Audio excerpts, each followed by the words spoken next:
हम लोग समझ चुके हैं कि अलजेब्रिक एक्सप्रेशन क्या होता है, हम लोग समझ चुके हैं कि इक्वेशन क्या होता है, हम लोग समझ चुके हैं कि पॉलिनोमियल क्या होता है, और हम लोग ने समझ लिया है कि डिग्री ऑफ द पॉलिनोमियल क्या होता है। तो मैंने कहा था कि डिग्री ऑफ द पॉलिनोमियल क्या होता है। समझ, मैंने एक ले लिया, एक पॉलिनोमियल ले लिया p of x which is equal to 3x plus 5। तो यहाँ पे वेरिएबल क्या है, इस पॉलिनोमियल का वेरिएबल क्या है, इस पॉलिनोमियल का वेरिएबल है x, और इस पॉलिनोमियल के वेरिएबल में कुछ पावर दिया ही नहीं गया है, कुछ नहीं दिया गया है, मतलब 1। तो इसका हाईएस्ट पावर क्या है, 1 ही है ना। तो इसलिए इस पॉलिनोमियल का डिग्री क्या होगा, 1 होगा। उसी तरह एक और पॉलिनोमियल लेते हैं p of y which is equal to y square plus 5 plus 2y। ठीक है, तो ये भी एक पॉलिनोमियल है, तो इसका वेरिएबल क्या है, इसका वेरिएबल है y। ठीक है, और इसमें y यहाँ पे कुछ पावर नहीं है, इसका मतलब 1 है, और यहाँ पे 2 है। तो 2 और 1 में हाईएस्ट कौन सा है, 2 है। तो इसका डिग्री क्या हो जाएगा, 2 हो जाएगा। एक और पॉलिनोमियल लेते हैं p of z which is equal to z cube plus 3z plus 4z square plus z। ये भी एक तरह क्या है, पॉलिनोमियल ही है, ये भी एक तरह का क्या है, पॉलिनोमियल ही है। तो इसमें का वेरिएबल क्या है, इसमें का वेरिएबल क्या है, इसमें का वेरिएबल z है। तो इसमें का देखिए, यहाँ z का पावर कुछ नहीं है, मतलब 1 है, यहाँ 2 है, यहाँ 3 है। ठीक है, तो इसका हाईएस्ट पावर कितना हो गया, 3 है ना हाईएस्ट पावर। तो इसलिए इस पॉलिनोमियल का डिग्री क्या हो जाएगा, 3। अच्छा एक बात ये बताइए, अगर हम दे दें p of a which is equal to 5, यहाँ पॉलिनोमियल का वेरिएबल a बताया जा रहा है, यहाँ पे पॉलिनोमियल का वेरिएबल क्या बताया जा रहा है, a बताया जा रहा है, लेकिन राइट साइड में तो पॉलिनोमियल में a ही नहीं है। ऐसा जब भी हो, राइट साइड में जब भी सिर्फ नंबर आए, उसके साथ कोई पॉलिनोमियल ना आए, सॉरी उसके साथ में कोई वेरिएबल ना आए। ठीक है, जैसे कि यहाँ पे ना ही x है, असली में ये पॉलिनोमियल a वेरिएबल का है, लेकिन यहाँ ना a है, प्लस में भी नहीं है, इनटू में भी नहीं है, माइनस में भी नहीं है, डिवाइड में भी नहीं है, सिर्फ क्या दिया गया है, 5 दे दिया गया है, या 4 दे दिया गया, या 3 दे दिया, मतलब कोई नंबर दे दिया गया है। कहने का तात्पर्य ये है कि कोई कंस्टेंट दे दिया गया है, तब इसमें तो वेरिएबल है ही नहीं, वेरिएबल है ही नहीं, तो डिग्री की बात होगी डिग्री तो ऑब्वियसली जब पॉलिनोमियल है तो डिग्री की तो बात करनी ही पड़ेगी। ठीक है, तो यहाँ पे जब वेरिएबल नहीं है, इसका अर्थ ये है कि इसका डिग्री क्या होगा, 0 होगा, इसका डिग्री क्या होगा, 0 होगा। ऐसा पॉलिनोमियल जिसमें वेरिएबल ना हो, ऐसा पॉलिनोमियल जिसमें वेरिएबल ना हो, सिर्फ कंस्टेंट हो, उस तरह के पॉलिनोमियल को कंस्टेंट पॉलिनोमियल कहा जाता है, और उस पॉलिनोमियल का डिग्री क्या होता है, 0 होता है। तो हमने आपको डिग्री ऑफ द पॉलिनोमियल ढूंढना, समझना और जानना सिखा दिया है। तो अब हम उसके हिसाब से पॉलिनोमियल को कुछ कैटेगरी वाइज डिवाइड करेंगे, तो पहला कैटेगरी है कंस्टेंट पॉलिनोमियल का। देखिए यहाँ पे पहला कैटेगरी किसका है, कंस्टेंट पॉलिनोमियल का।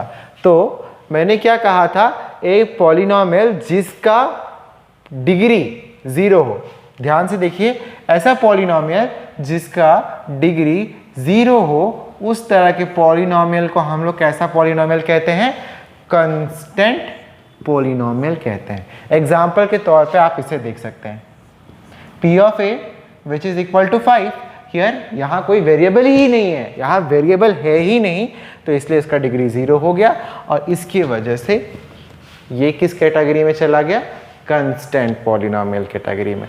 तो अगर हमें पूछा जाए कि इस तरह का पॉलिनोमियल कैसा पॉलिनोमियल है, तो आप हमेशा से क्या कहिएगा, कंस्टेंट पॉलिनोमियल कहिएगा।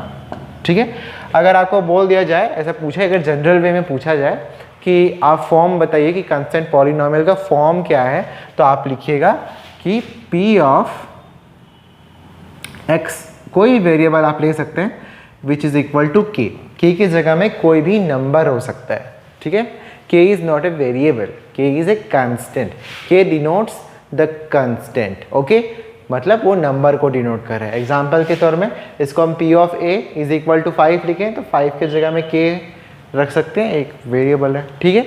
ये उसका क्या होता है, फॉर्म होता है। ये x के जगह में y भी हो सकता है, z भी हो सकता है, a b c कुछ भी हो सकता है, ठीक है। और k के जगह में कोई नंबर होगा 1 2 3 4 -1 -2 1/2 लाइक दिस, ओके, ठीक है। अच्छा, अब हम लोग देखते हैं जैसे कि ये इस पॉलिनोमियल को देखिए, इस पॉलिनोमियल में वेरिएबल क्या है, x है, लेकिन हम लोग तो कैटेगरी पॉलिनोमियल का जो डिवाइड कर रहे हैं कैटेगरी वाइज, वो किसके बेसिस पे कर रहे हैं, डिग्री के बेसिस पे कर रहे हैं। तो इस पॉलिनोमियल का डिग्री क्या है, इस पॉलिनोमियल का डिग्री 1 है। तो यहाँ ध्यान दीजिए, ऐसा पॉलिनोमियल जिसका डिग्री 1 हो, उस तरह के पॉलिनोमियल को हम लोग कैसा पॉलिनोमियल कहते हैं, लीनियर पॉलिनोमियल कहते हैं, ठीक है। तो इसका एग्जाम्पल आप क्या दे सकते हैं, इसे दे सकते हैं, इसका एग्जाम्पल आप दे सकते हैं p of x which is equal to 3x + 5, because यहाँ इस पॉलिनोमियल का डिग्री क्या है, 1 है, इसीलिए इस तरह के पॉलिनोमियल्स को क्या कहेंगे, हम लोग लीनियर पॉलिनोमियल कहेंगे। और अगर लीनियर पॉलिनोमियल का हमें कहा जाए फॉर्म लिखने के लिए, तो आप इसका फॉर्म कैसे लिख सकते हैं, इसका फॉर्म आप लिख सकते हैं, इसका आप फॉर्म कुछ इस प्रकार लिख सकते हैं, p of variable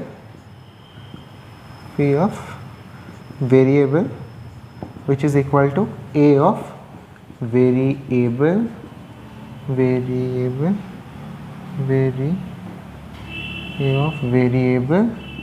plus b, ठीक है। और यहाँ पे where a, b is real number, ठीक है। ये a और b के जगह में कोई रियल नंबर होगा, और वेरिएबल तो कुछ भी हो सकता है। एग्जाम्पल के तौर पे आप समझ सकते हैं, जैसे कि p of y which is equal to 3x + 5, a और b के जगह में कोई नंबर है और यहाँ वेरिएबल x है। इस तरह के फॉर्म का जो भी पॉलिनोमियल होगा उसे हम लोग क्या कहेंगे, लीनियर पॉलिनोमियल कहेंगे, ठीक है। अब देखिए इस पॉलिनोमियल को आप ध्यान दीजिए, इस पॉलिनोमियल का डिग्री क्या है, 2 है।